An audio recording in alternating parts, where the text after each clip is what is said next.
Hey tea heads, this is Don from Mayleaf. Welcome to the gates of Mengding Shan. I'm at the foot of this very famous mountain where tea was first cultivated by man. I'm here to do sourcing on lots of different teas, but in this video I want to explore yellow tea. You may have heard all the stories of yellow tea, that it was an imperial tribute tea, that the recipe to make yellow tea was lost and only rediscovered recently, and that it is the most rare tea type. All of these stories are true, but let's get beneath the stories to try to understand what yellow tea actually is, how it is made, what it should taste like, and of course, if we can find any stellar tea for ourselves. Let's go.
Okay, so we're going to go through the processing for making yellow tea, an often misunderstood tea.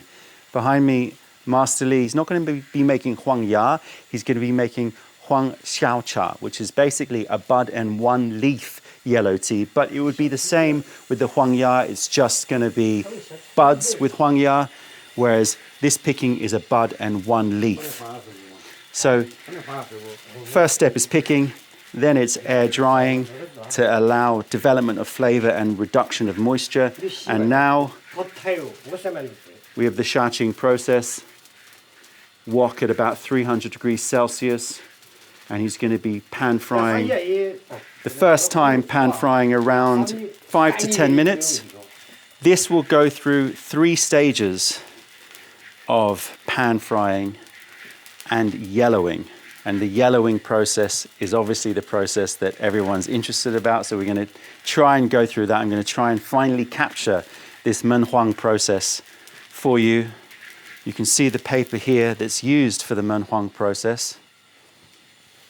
The very natural paper made out of reed and obviously cannot contain any additives, and you can see the light through it. I don't know if you can see that, but it is definitely breathable paper. So the leaves are going to be wrapped in these. You'll see that very soon.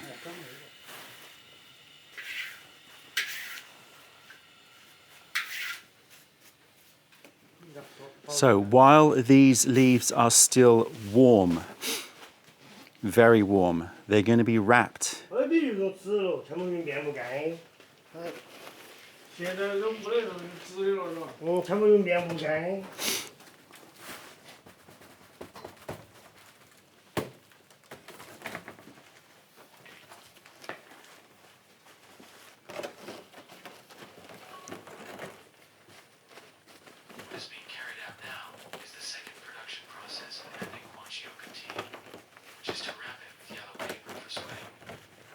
So it's going to be wrapped like this, and it's going to be left.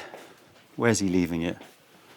He's just leaving it next to the wok. Okay. So here is the Menhuang process.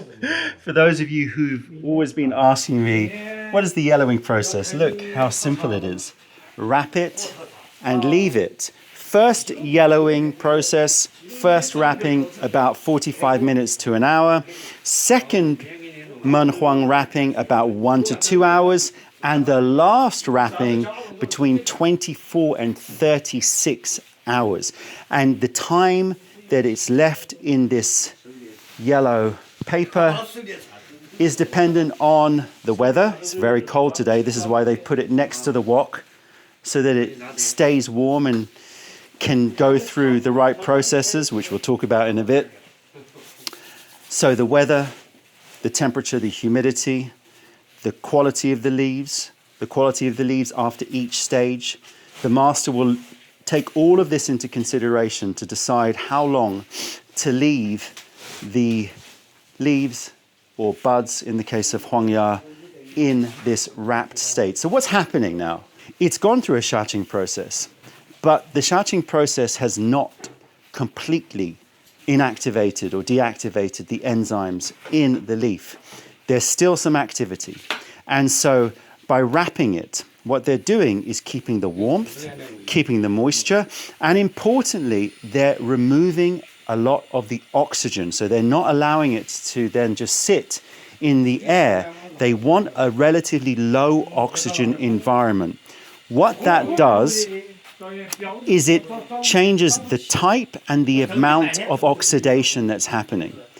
So basically, it's a slow oxidation, it's less oxidation, and apparently the type of oxidation changes when you put it in a low oxygen environment and you leave it warm and moist. And so this is the yellowing process. It develops theaflavins and therefore starts to mimic some of the qualities of a black tea.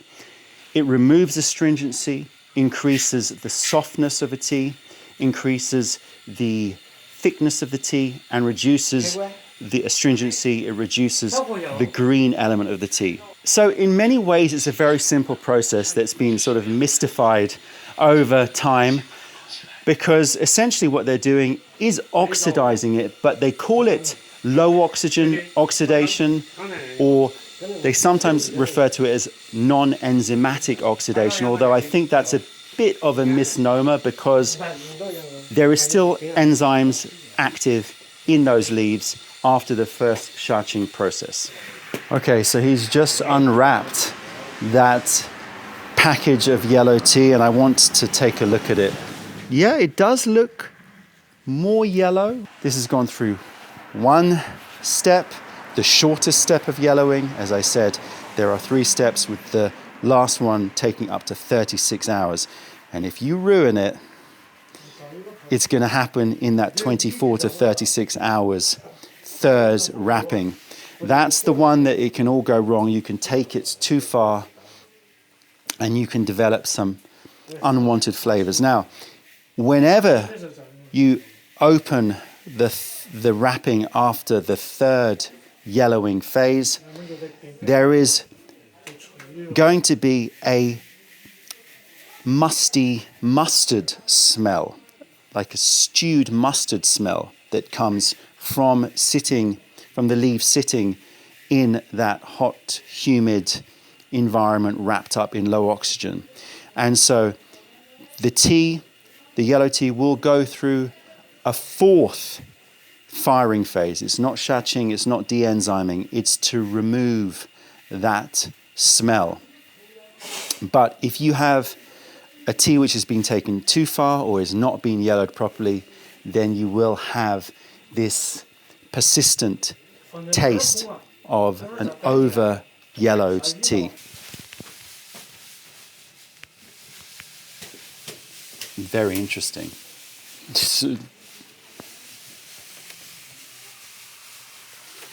So interesting, because I've been told by the producers that the yellowing process develops a mustard aroma, and I expected it on the leaves that have been left for extended periods, but I can smell a mustard aroma coming off those leaves. That's the aroma that develops when you wrap the tea up, and I really don't know if the oxidation type, in other words, the actual chemical processes that happen during this wrapped stage in low oxygen is different or is just reduced or slowed down.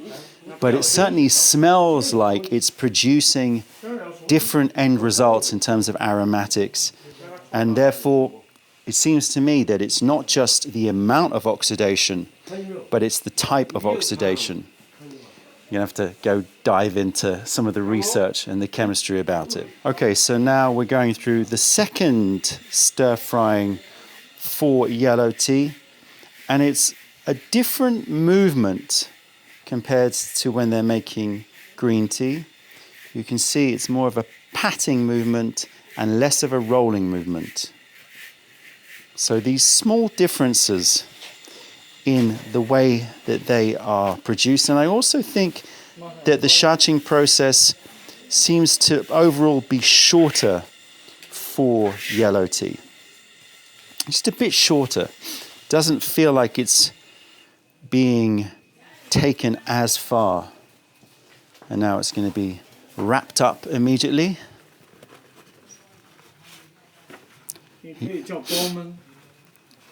He has to act quickly because he doesn't want to lose too much of the heat or the moisture.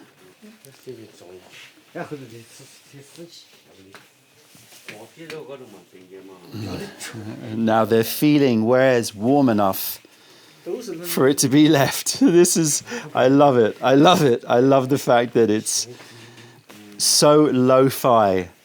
The most high quality handmade tea is so lo-fi. It's just about like, where is the warmest part? They're patting to feel where's the warmest part for them to leave it because it is a cold night. It's amazing. It's just this incredible interaction between man, leaf, the weather and everything, resulting in just this innocuous little wrapped up package here, which will command high prices if it has been done well.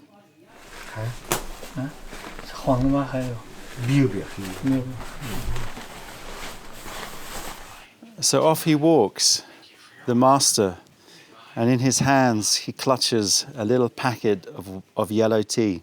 He needs to spend the night observing it, apparently. And this is why yellow tea is not produced in great big quantities, because it takes so much dedication and work and observation, and it's so dependent upon the weather, upon the temperature, upon the humidity, that it just requires continuous observation. So he's going to head home with that packet, and he's going to be checking it and observing it.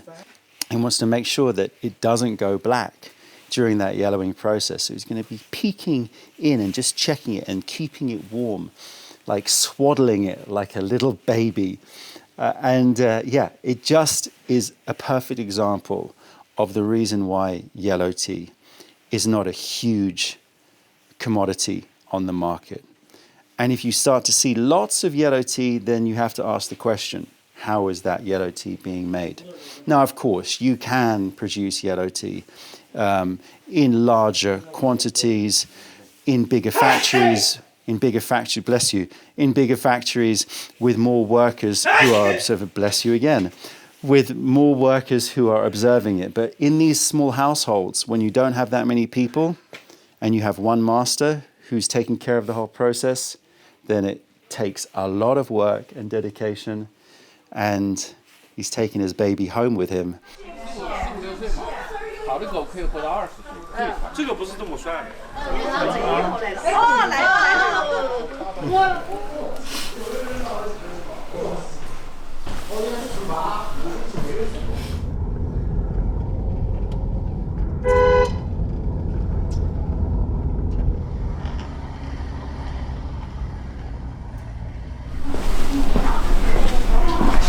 Are you ready to enter the old school? We are at quite a place here. This old master refuses to enter modernity. He wants to do everything the traditional way. I respect that. Check out his digs. Here is tea, which is undergoing its third yellowing. So it's right at the end of its yellowing stage. It's pretty much done. And it's gonna then be left to cool. It smells insanely good. like insanely good. Deep, deep, deep, resinous, nutty. I can't describe it. It's like if you imagine the smell of jasmine, like combined with charcoal and brown sugar and pralines. It's got this sort of tarmacy little sort of petroleum sort of, no, that sounds wrong, but it's got this turpentine little twang to it, which, you know, anybody who knows me will know I love that kind of thing. 这个是已经完全发酵好。是不是有没有粉到发酵的？ Okay, so it needs to go through the tangbei process. It needs to be baked because it does have a slight little mustardy note to it, that one. So this is amazing. We've got yellow tea, we've got ganlu tea being made here as well. Most households will be making both of them at this time of year. Well, in fact, most households will be making ganlu. Very few will be making the yellow tea. It's only really specialist production, which is why we always say that yellow tea is very rare on the market, especially good yellow tea, because it's very difficult tea to mass produce. When I ask anybody here, how long does the yellowing process take? They'll say, oh, it'll take over 7 days. And I say, well, how long does it take for each wrapping? And they go, well, depends. This is just a shrug of the shoulders. Depends, because they have to just pay attention, and it's so sensitive to, you know, what's going on in terms of the conditions, in terms of weather, in terms of humidity, etc. Amazing spot. I mean, I feel like I've stepped back in time, and I see tea getting ready to be served. Exciting times. Cold out here, as you can see, my nose is super red. It is freezing out here, which is not helping their tea production process, and certainly means they're all yellowing. It's probably going to take a long time. Bye bye, bye bye, bye bye.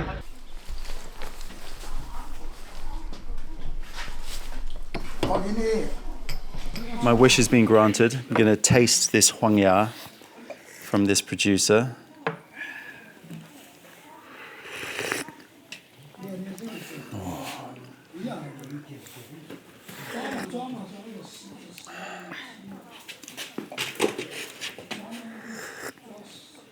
Good first steep.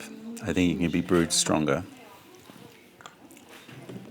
But very, very soft. Very, very smooth. Great warmth. I mean,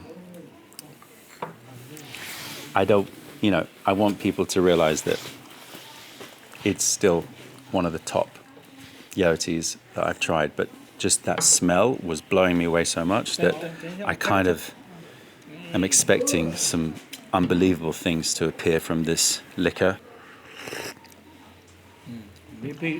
Wow. Apparently this is made from old bushes, high mountain Mengding. We're up high in Mengding here.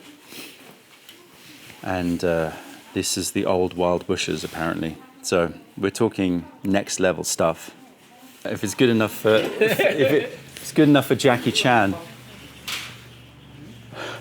then it's good enough for us. 我们喝的是杰克森的同款。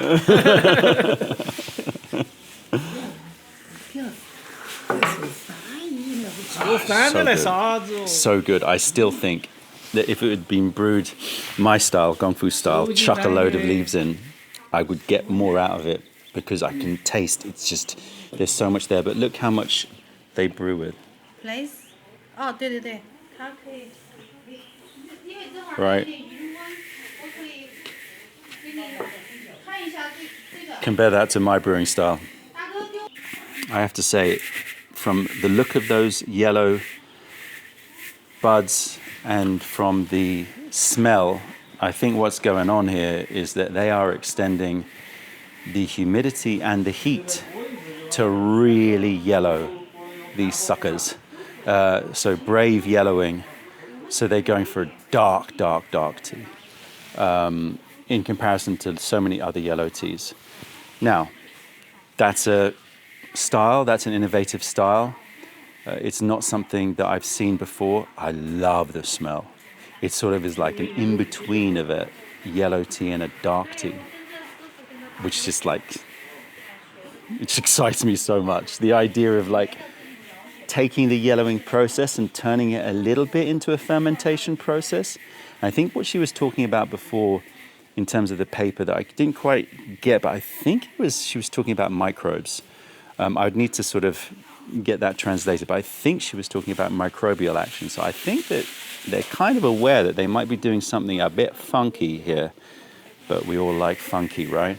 It is rough and ready here. It's just unbelievable. Look at, there you go.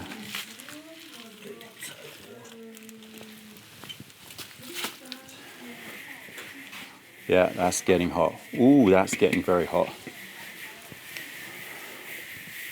I'm telling you, it's always these old heads that are just doing the craziest things. They keep the tradition, keep it traditional, but then like go even further. Go even further. Don't rely on being conservative or trying to hit the market with something that's expected or that is that looks a certain way. You looked at those buds, right? They did not look pretty, but to me they look gorgeous. Because when I look at those kinds of yellowing buds that is so dark and so sort of like processed, it makes me excited. But the market isn't really looking for that, because to many that might just look like really, really old, stale green tea. And so, you know, it's that that willful disregard for what the market wants, and I'm just going to do what I want. Traditional, old school, wood-fired, but I'm gonna ferment or yellow it as deep as I want. I love it. The guy's getting himself ready.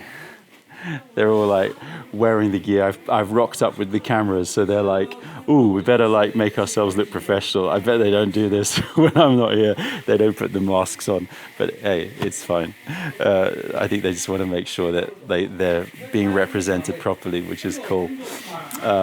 Yeah, what a spot. I love this spot. I'm so happy here. You can see this place makes me smile. Try more of their tea. Let's smell this tea. Yeah, it's got that jasmine note, but then further in, if you smell deeper, that little sort of fermented, winey, slightly turpentine or creosote note is there. And that is what just excites me so much. The master is about to show us how he does his work. Wash your hand. Okay. So he's washing his hands with salt. Take a shot of the fire. Whoa, it's hot. It's hot. Wow, he's getting his wok hot. 480 degrees Celsius. The guy is going for it. It's bare hands. Are you kidding me?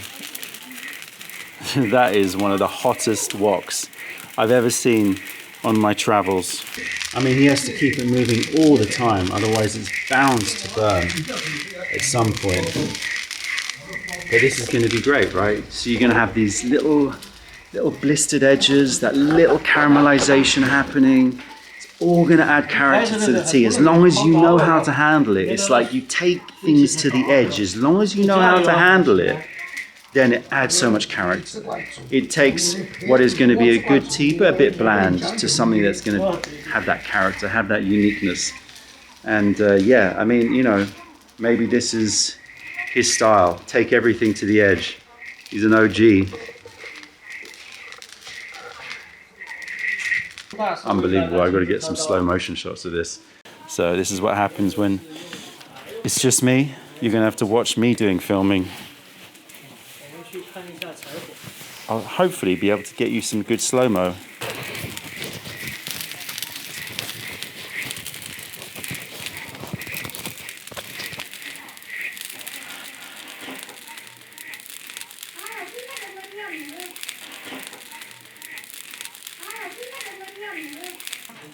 There you go.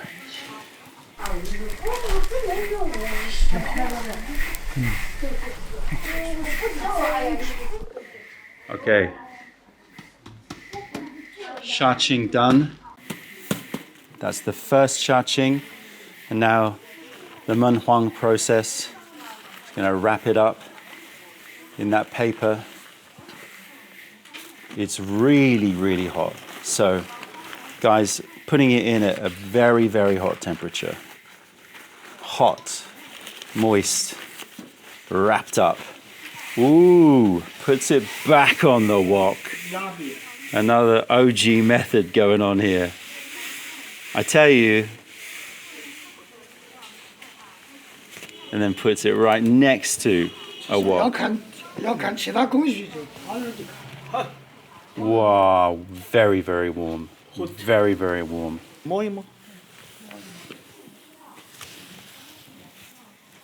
Oh gosh, that smell is unbelievable. 稍等一下，我拍个照，拍个您的照啊。 Wow, 稍等一下。 that smell is unbelievable. 相互当个工具人。对对。 They want to take a picture of me smelling it. That is unbelievable. Okay, I do the pose. One sec. I'll do the pose. Here. Okay. Here. You can take a picture. Take a picture. 到这儿来，到这边来，来来来， She 这 wants to do 儿 it over there. I gotta. They want to do the touristy thing too. You know, the foreigner comes. They want the whole experience. So let me just put this camera down somewhere. Wow. Wait.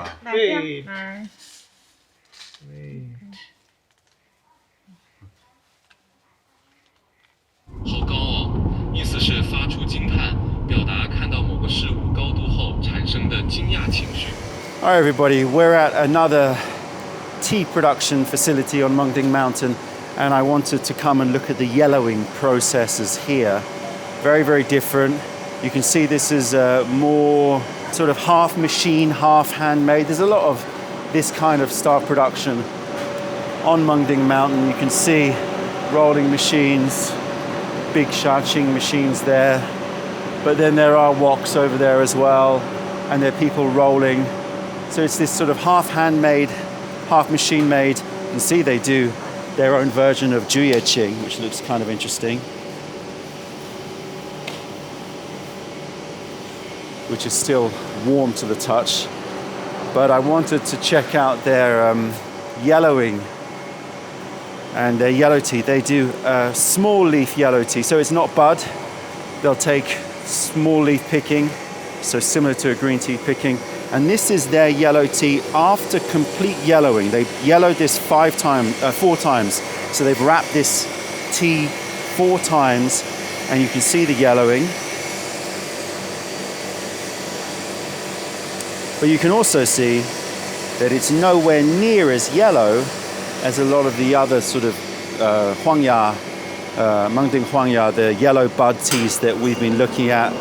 So I think that the yellowing is for a shorter period of time here. It still smells really good. I'm very interested to taste it. You know, these kind of, the yellowing technique in yellow teas is something which is, as I said, not produced in much quantities and being experimented by lots of different producers.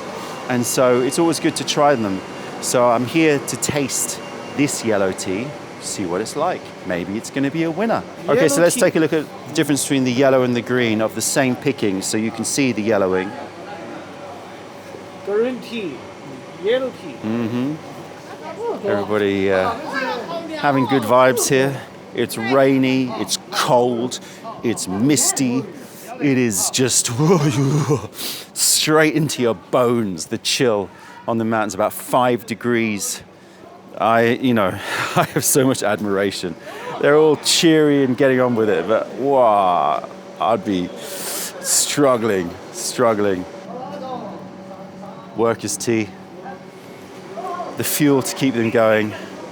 All right, let's see what this tea's like.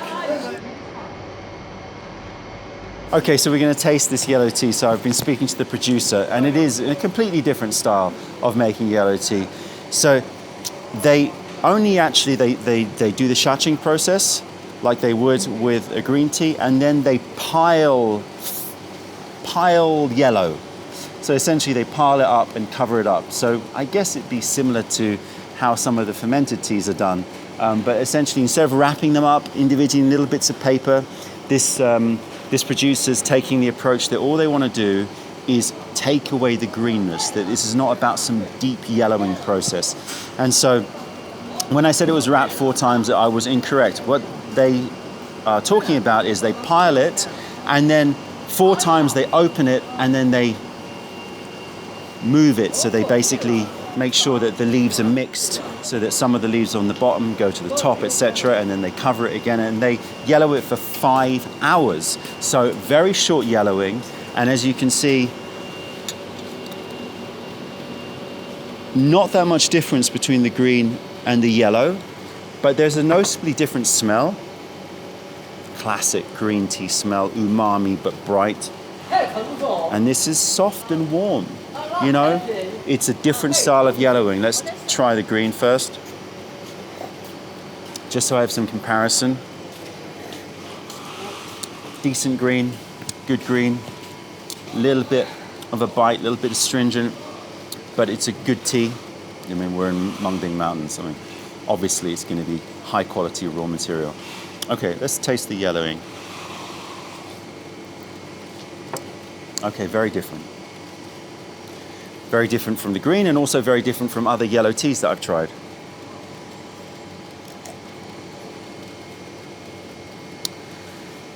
As you'd expect, it's removed the astringency. Very smooth, very drinkable. If you'd given me this tea, you'd ask me what it is, I would say it's a very gentle, very smooth, very sweet green tea.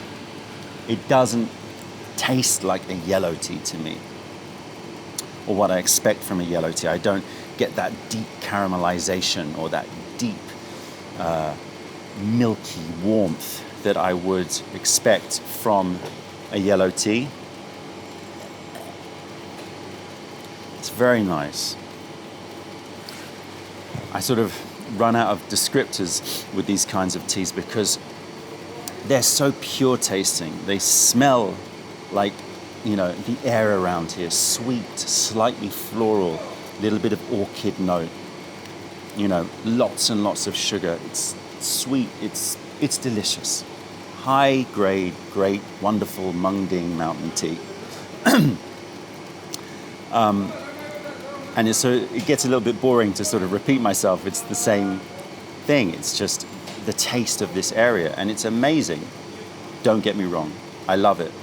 But what I'm looking for is that, what is that that's so different? And you know, it's a hard thing because you might not find it, probably won't. And it doesn't have to be different. It just has to be something about elevating that classic taste of Mengding tea. When you take a yellow tea, I want more of a transformation. There isn't enough transformation here. So it's cool, they're experimenting, they're making yellow teas, but it is another example of when you're looking for yellow teas on the market, you know, that's a very, very broad term. It means that it's gone through some yellowing process. And here they've done that, as I said, over 5 hours. Not enough, needs longer, in my opinion.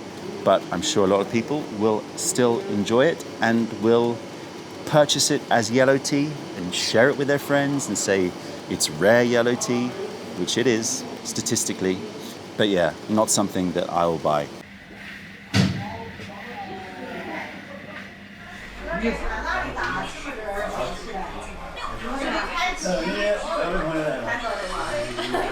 Having lunch at a homestay on Mengding Mountain, and look what we've got here.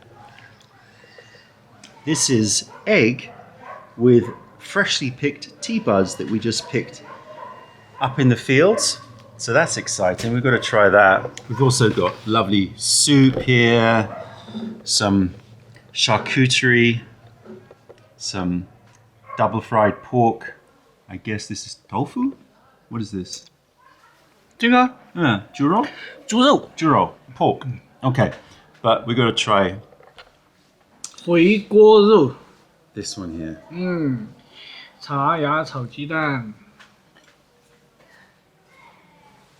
朋友圈先吃。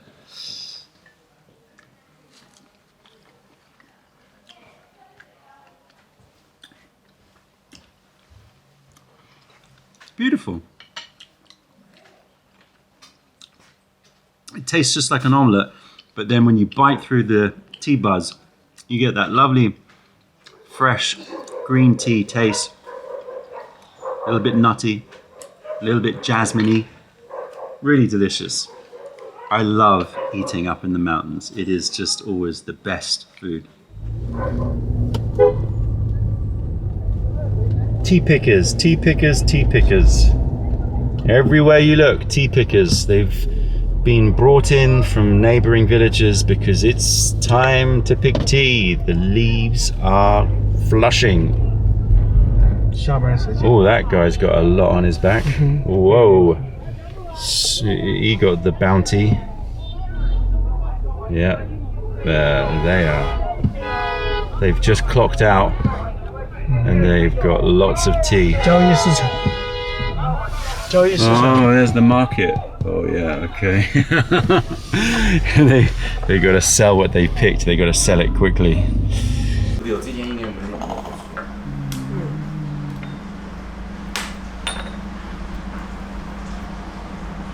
Okay, we're going to try another huang ya. 喝黄芽来。喝黄芽，喝黄芽，喝黄芽。黄芽大师。 She's making the huang ya. Let's smell it. Or is it? Yeah, let's smell it. It's I caught it on the I saw this little basket wrapped up on the floor, and I thought, let me check what's in there. And sure enough, the huang ya was there, and I said, can I try this? And it smells really good. It's got a little bit of that slightly creosote note that I loved from that crazy farmer. But again, the milk chocolate, nougat, hazelnuts, and but then a little brightness to it. Could it be too green? Is it going to be too green? Oh, it's a very nice one.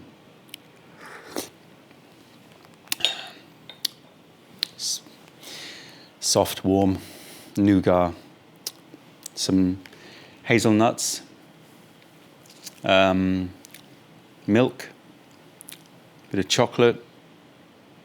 Oh, sweet finish. Only thing I would say is it a bit sharp? And always the issue is water. The issue is always water. Because when I pick up this little note, which is just like a little mineral barrier. So it's like the flavor develops, and then it's like a barrier comes down, and it's like a mineral, like guard goes no further. I always think that might be water rather than anything else. Got to get some Nongfu Spring here. In fact, I've got some Nongfu Spring. Should try with this.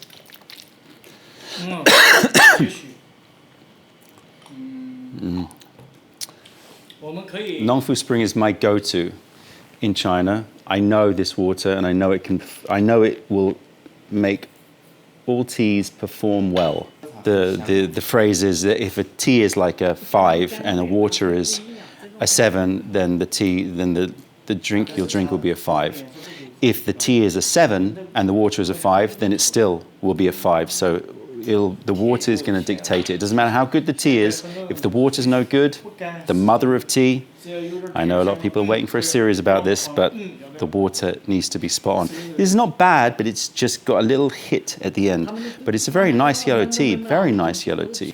I should also say while we're here, there's a lot of talk in Mengding Mountain about making huang da cha and huang xiao cha. So traditionally it's huang ya, which means, the bud only, and that's very expensive.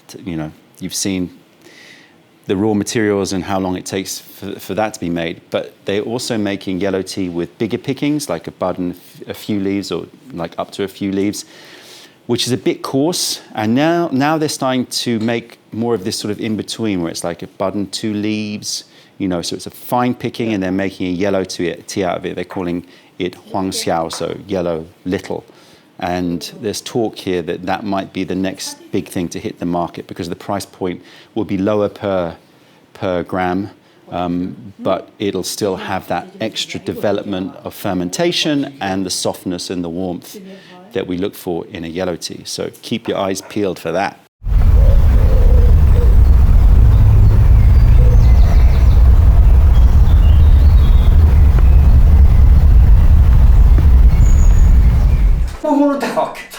不，他的意思，我的意思是这样子的，把它摆到那个就是笼儿头，这个过程也可以叫磨光。磨光就是抛光嘛。Okay, so it's been about 40 hours since we saw Master Li drift off into the night with that little packet of yellow tea. It's gone through 3 rounds of yellowing, and now he just polished it. He calls it polishing. Polished it in the hot wok before going through the final stage, which is baking.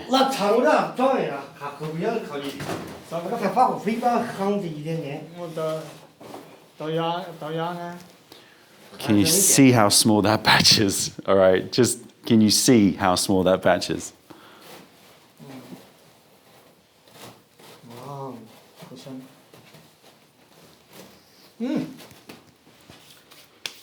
Amazing smell. Very, very well yellowed. You can smell. It's all about that with the yellowing tea. It's about how you got to take it all the way. They want to take it all the way so it's yellowed all the way through, but you don't want to develop any of those black notes or anything like that. I can't believe that's the result of that batch. Insane. I mean, insanely small batches. I hope that this sort of gives you some sort of perspective as to, you know, why this tea is so rare and why it costs so much money. When we say, oh, I could only get like 3 kilos of this tea. I mean, you know, and people are like, why did you get so little? It's like, well, hello. You know, they can't produce that much. It's such a skilled handmade process unless you're doing it in sort of bigger factories. But yeah, so just to recap, it's gone through 3 phases of heating, shaching, and menhuang. Each menhuang phase is longer.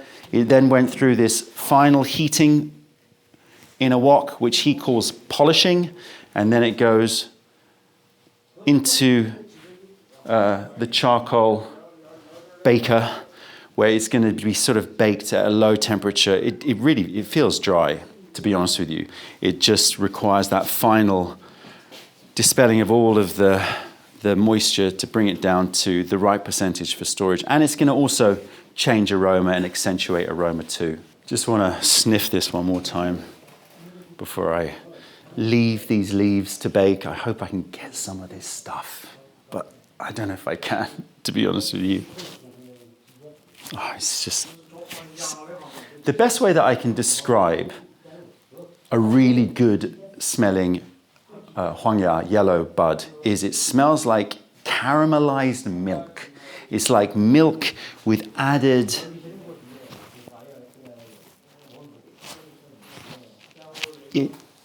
caramel and a little bit of milk chocolate, hazelnut milk chocolate, deep caramel and milk, with a tiniest little trace of charcoal, just a tiniest little trace of charcoal. So nice. Tiny batch. I want some.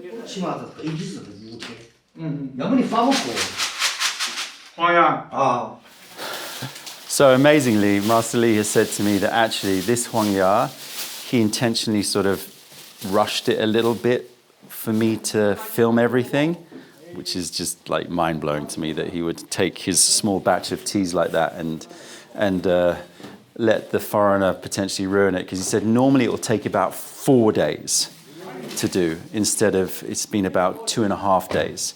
So he said he's kind of pushed it a little bit. He doesn't seem like he's that happy with it. It smells amazing to me, but this is what masters are like, right?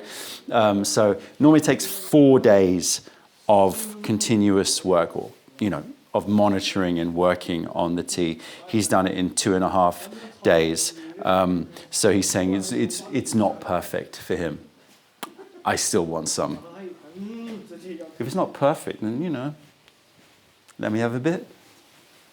I'm back in London. Let me fill you in on what's been happening since I left China. I did manage to convince Mr. Lee to give me a little bit of that batch of yellow tea, which I have tasted, and I've still got some here in London, and I loved it. It was amazing, but he refused to sell it to me, saying it's not to his standards. I think it's amazing.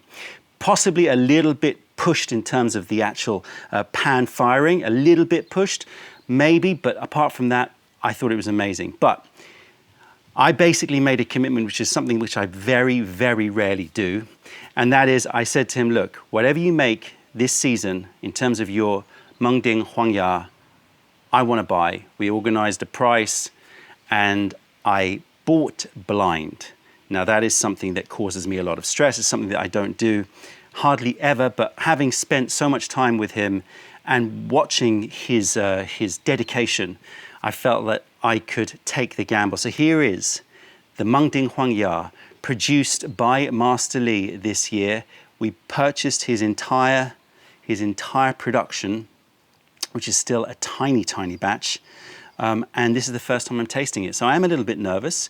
I love Mengding huang from previous years called Sovereign Bud. Probably this will be called Sovereign Bud again. And I'm hoping that this not just lives up to that one, but actually exceeds it. So let's see. Right, I'm going to do a quick tasting. I'm not going to do a full tasting because this video will be epic otherwise, but I just wanted to give you the final snapshot as to the end of this yellow tea extravaganza, tasting so many Mengding huangyas, and I hope that Master Lee has produced the batch of all batches. Here we go. Let's have a sniff. Immediately hits my nose with that signature caramelized milk note that I talked about in China. I'm getting nougat, I'm getting dark chocolate, medium chocolate cookies. I'm getting candied pecans. I'm getting loads and loads of cooked milk. Caramelized cooked milk, condensed milk. Just sweetened and dairy and cooked down so it's syrupy. I'm getting a touch of hay, which is always the way, that yellowed note, but it's very, very light, and it's just surrounded by this candied nuts and malted caramelized milk and nougat. Smelling good. Let's give it a quick rinse.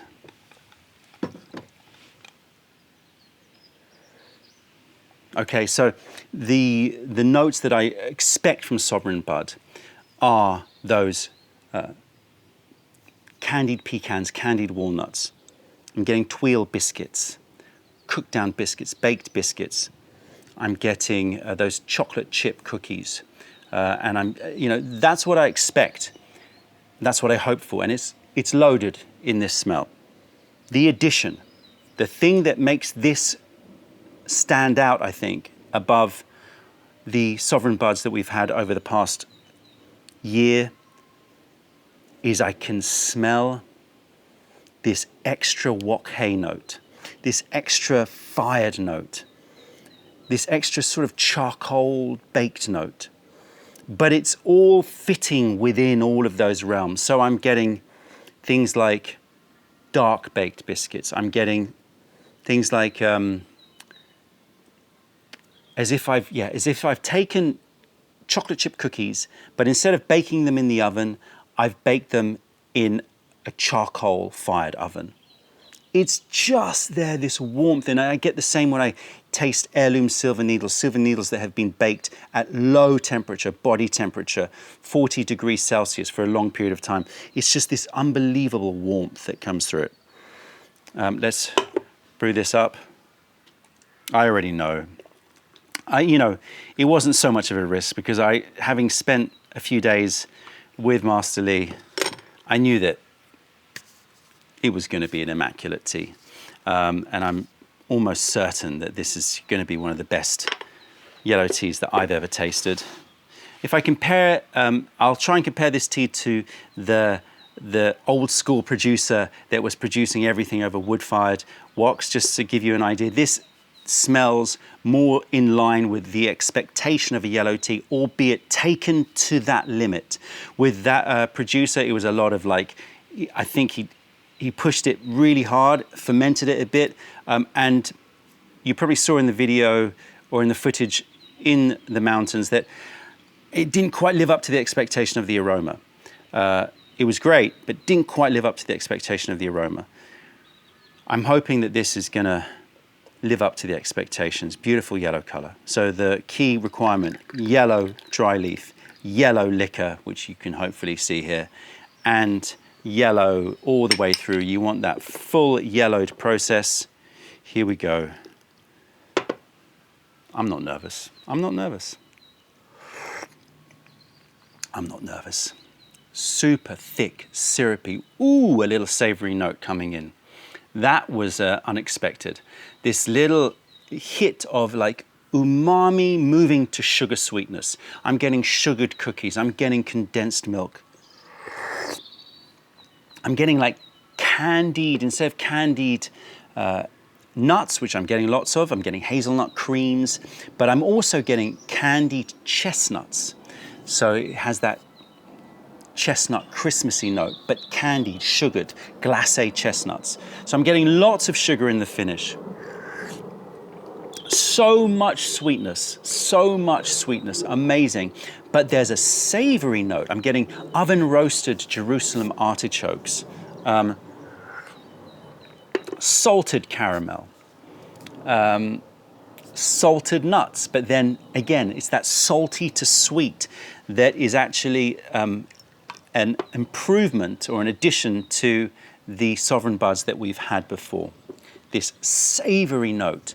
So the difference, I would say, between the Masterly rendition is slightly more savory to sweet and also got a little bit more of that wok-fired taste to it. Not as much as the old school producer, that creosote note that I was picking up. This doesn't have any of that. It just is remarkably balanced. And I will do a comparison of this tea against the Masterly tea that he produced whilst I was filming.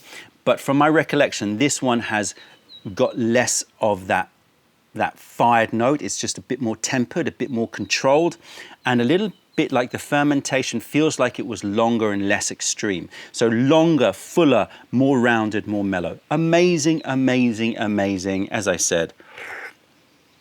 It was hardly a risk, but the perfect way to round out this video. We have Masterly's Sovereign Bud, and I hope that for all of you that followed my journey into yellow tea, that you get to taste. Look at the color of that. That is proper yellowed. And I bet if I open up these buds, which I'll do later, it'll be yellowed all the way through. Supremely crafted tea by Masterly. So if you've been following this journey and you enjoyed this look into the details and the craft of yellow tea, then the perfect finale is to sip on a gorgeous creation by Masterly. That's it, tea heads. Check out our other tea trip videos. There are more tea trip videos incoming and we've got plenty online.